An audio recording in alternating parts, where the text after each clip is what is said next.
Welcome to the third module of the Social Enterprise Marketing Toolkit. By now you should have completed the exercises from the first and second modules, clarifying your product or service, identifying your core market, and understanding how they perceive of value in your competitive context. Now we'll turn our attention to specific marketing messages you should be sharing about your social enterprise and the media you might use to distribute them. Through modules 1 and 2, we've identified who your marketing must engage and what you should be helping them to understand about your social enterprise in its competitive context.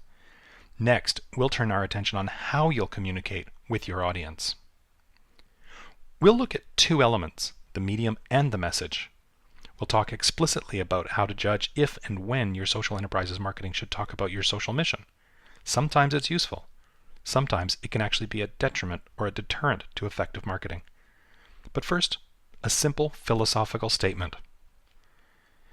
In marketing, which is really just communication by another name, everything matters. It has been said that only 7% of communications is verbal. The rest comes from perceptions of behavior, the manner in which the message is delivered, or the setting in which the communication occurs. In fact, nonverbal communication is 4 times more likely to influence a person's perception than verbal communication.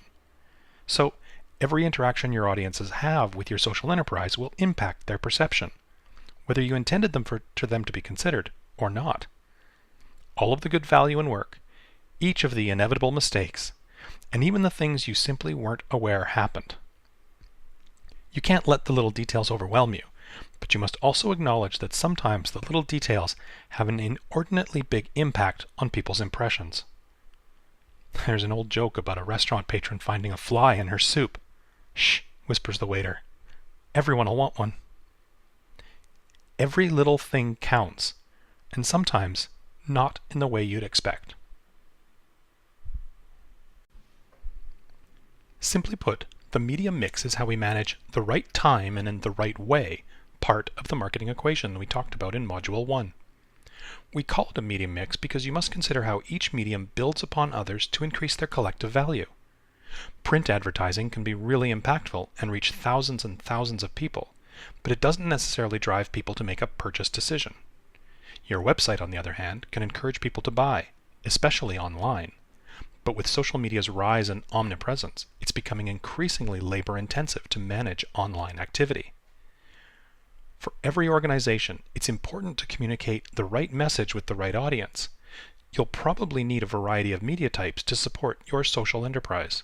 Each has its own benefits and challenges.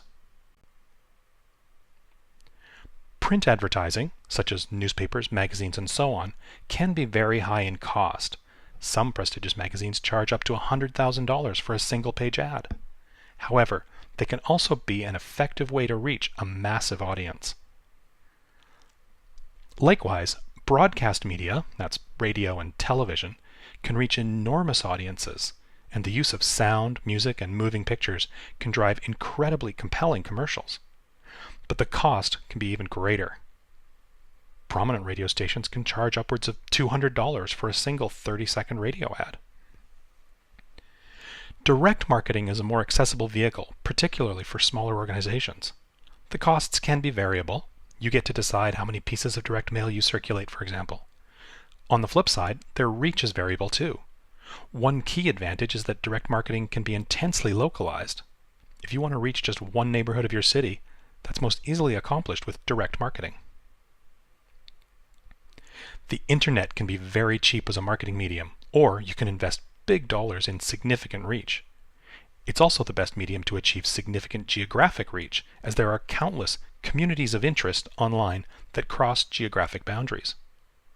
The medium that's drawn the most attention in recent years is, of course, social media, the use of Facebook, Twitter, LinkedIn, and others to convey marketing messages. They're incredibly effective avenues. However, you must factor in the labor cost of maintaining a presence in these social media as part of your marketing budget. Social media are most valuable when they're kept very, very current. That takes constant effort and significant amounts of time and labor. Lastly, outdoor media are reasonable in cost and can have a reasonably wide but fairly targeted reach. Choosing your media can be about price and budget. Certainly, there are a few social enterprises that can afford significant television advertising campaigns, but the right medium can amplify the strengths of some messages. For decades, Americans got used to seeing McDonald's billboards promoting their location, quote, at the next exit. This is a memorable example of marrying a medium and a message in a remarkably compelling way. Marketing is about sharing the right message to the right audience at the right time and in the right way. The media mix focuses on delivering the message at the right time and in the right way. The next ingredient, then, is the marketing message itself. What should you be saying? To help with that, we've developed a tool called the Message Matrix. The Message Matrix ensures that you stay focused on delivering the right message for the right audience. Using our worksheets, you'll be able to create a simple message matrix for your social enterprises, and it may be very useful to create a second one for your not-for-profit. The two will overlap in some places. An understanding of these points of overlap will help you manage messaging and outreach for the two entities. Every organization must speak to a variety of audiences. The vertical axis of the message matrix lists those audiences. We've chosen to focus on staff, customers, and media and community, but you can distinguish your audiences however you see fit. For example, sometimes you may need to consider the specific needs of vendors or government agencies, and you can create a message series for them. The horizontal axis of the message matrix presents a type of timeline that every person will naturally follow as they become more and more familiar with your social enterprise. First, you must inform the audiences that you exist. At this stage, your goal will be to answer the question, what is it? These messages cover the most basic information that a person would need as they come to understand your enterprise. In some cases, it can be pretty obvious.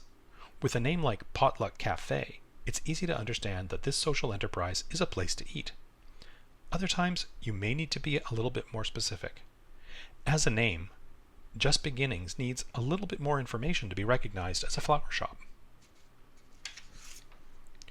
Once people understand what your business is, you will want to inspire them to consider buying from you.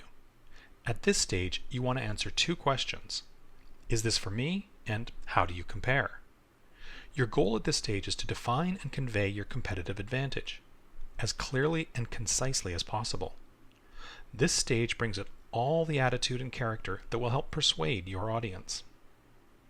Keep in mind that this stage is when your competition also gets noticed, so your work around positioning comes into play here.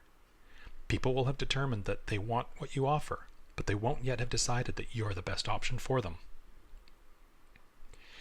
In the last stage, you want to help people engage with you. These messages answer the question, what do I need to do next? This stage is about details and commitments, and your goal is to give people clear instructions, or call to action, removing any resistance or barriers that people may still hold. Here is your own version of a message matrix. We've kept it simple and encourage you to complete this version and use it before you take it any further. At each cell of the matrix, where vertical and horizontal axes intersect, you should define the top 3 key messages that you must convey. One of our goals with the Social Enterprise Marketing Toolkit is to provide tools that you can easily put into practice. By focusing on 3 key messages in each intersection point, you'll create a practical touchstone for your marketing work. When you're producing an ad campaign, for example, you'll be able to focus on the 3 key messages where customers and inform intersect, because advertising is a great introductory medium. Your website, though, will be more effective at inspiring and engaging, so those are the key messages in that medium. It's easy to imagine how this message matrix might extend, and indeed, the version Octopus Strategies uses with their clients is much more in-depth, breaking out 6 defined stages and putting no limit on the number of audiences. It's not unusual to have 7 or 8 defined audiences and specific key messages through all 6 stages. But this simplified version is a powerful starting point. Work with your team to define the most important messages to convey at each point in the message matrix, and then use this tool to guide your decision making about promotional activities. This concludes the 3rd module of the Social Enterprise Marketing Toolkit. The exercises we've included here are best completed with the help from your staff, especially frontline colleagues, and perhaps with key customers from whom you can learn insights that will inform the message matrix development. By focusing on a predefined set of key messages, you'll build the consistency that good marketing needs to be successful.